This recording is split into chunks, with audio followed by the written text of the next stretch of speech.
people have come out to see this thing. People have watched it on their televisions. People have risen to this extraordinary occasion.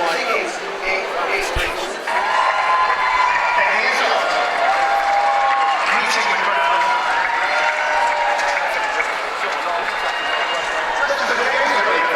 So the float arrives here soon. Great Britain is witnessing history here. And saying thank you to everyone who's made these games so special, the athletes, the organisers and the general public as well.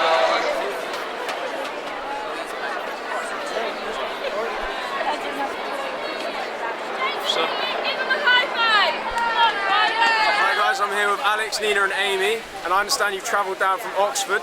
Yeah. Okay, and what are you excited about today to see? Tom Daley. Tom Daley, alright, one at a time. So Tom Daley, you obviously. Yes.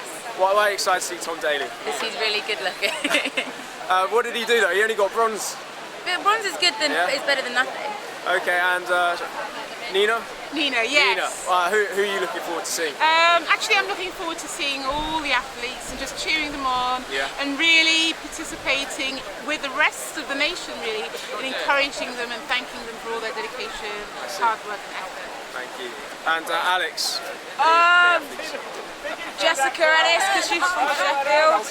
Oh, are you from Sheffield? Or? Well, my dad is, yeah. and I support Sheffield United. So. Oh, I see. You guys, the legacy of the games, it cost billions. Yeah. Has it been worth it? I think it has. Absolutely. I mean, I was rather nervous when I wrote to their school to apply for permission to pull them out of school today to participate in the victory parade, because you're always warned against taking your children from school. Yeah.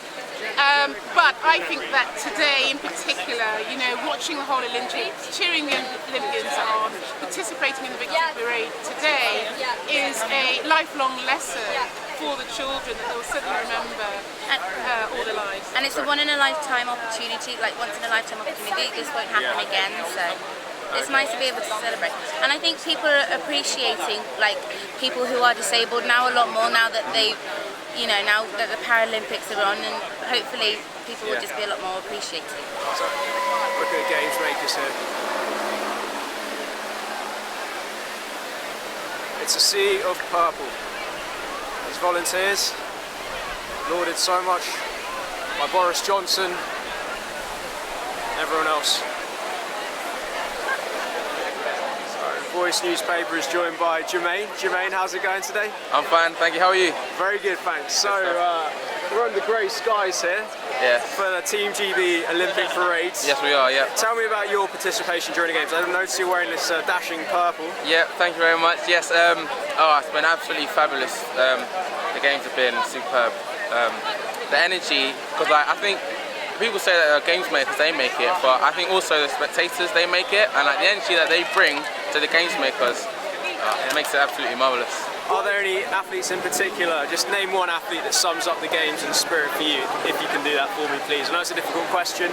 Yeah, it's got to be that man, Usain Bolt. Yeah? It's got to be him. It's a good post. And, yeah, you got that, and then you got the Mobot. Yeah. It's got to be Bolt.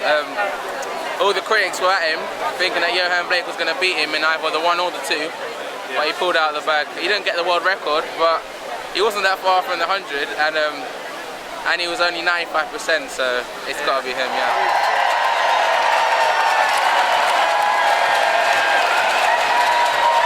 Float number 10, it's a football five-a-side team. The footballers from Team GB and gold balls from the Paralympics. On float number 11, look out for the fabulous Beth Tweddle. 4 world titles and now a bronze medal. She is the most decorated GB gymnast in history. So, Voice newspaper joined the former Mayor of London, Ken Livingstone. How are you today, Mr. Livingstone? Well, I'm fine. I'm just hoping the weather holds up. And obviously the Olympics and Paralympics are now ended. What events in particular stand out? Memories during those games? Well, for me the memories are actually 12 years ago when the British Olympic Association came to me and said, would I support the bid? Yeah. And they almost fell over when it took me about 5 minutes to decide yes. And then winning it in Singapore was stunning. But I suppose watching that Super Saturday with Jess and Mo, I mean the kids were transfixed at home, you know. So Jess and Mo, the Super Saturdays stand out. Well, I think it really does. I think we did so much better in the medals table than anyone expected. I think most of that is just the boost the crowd gave our athletes.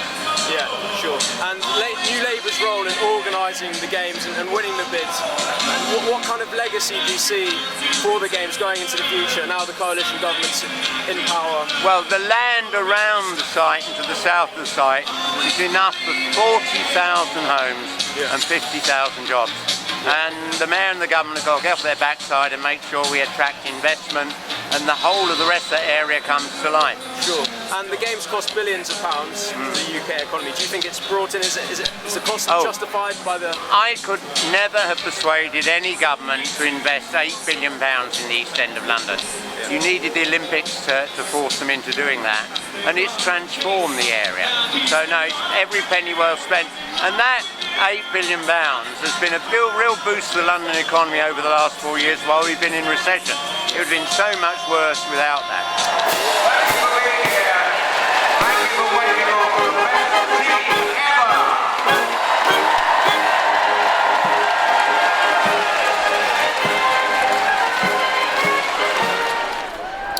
So I'm here with Sarah. Yes. How's it going, Sarah? It's really good. It's amazing here. Great atmosphere. So tell me, where are we? We are celebrating the finale of the Paralympics and the Olympics the day after the ceremony, and it's just been incredible. And apparently this is the greatest team ever It is. for the Olympics. I think so. What were you doing during the Olympics and the Paralympics, and how have you been participating and watching the games? Just watching as much as possible. I went to the opening ceremony preview of the Olympics, which was just fantastic, and it really sort of made me feel like a part of it. And then the Paralympics as well, went to the athletics. So really just trying to be involved and see as much as possible. And it's just incredible how included everyone feels in the city and in the country as well, I think. And the Olympics cost a lot of money, billions altogether for the UK economy. We're in recession right now. Right.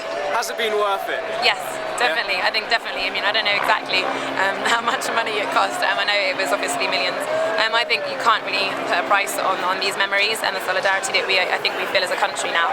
And fingers crossed we can just take that forward. So when we do come out of recession, which we will eventually, hopefully sooner rather than later, we'll hopefully still have this great moment and these great memories. So Trevor, you've been volunteering during the games. What are your experiences, and how would you sum up what you've just been through? It's been phenomenal. I actually expressed an interest in 2008. 2009, when they opened for the volunteers again to see how many would be interested in volunteering, I put my name down. 2010, I applied. 2011, I interviewed, and here we were. 10 shifts for the Olympics, 6 shifts for the Paralympics as a team leader. It has been incredible. So I'm joined with Mayada and Hannah, who are here on Prince Charles Island, or King Charles Island, the Team GB parade here in London on the 10th of September now, isn't it? So how are you guys feeling? Yeah, we're feeling great. The atmosphere here is amazing. Yeah, love it. Have you had to travel far to get down here today? About half an hour. Half an hour, yeah. Half an hour. And why did you decide to come and see the athletes parade? I don't know.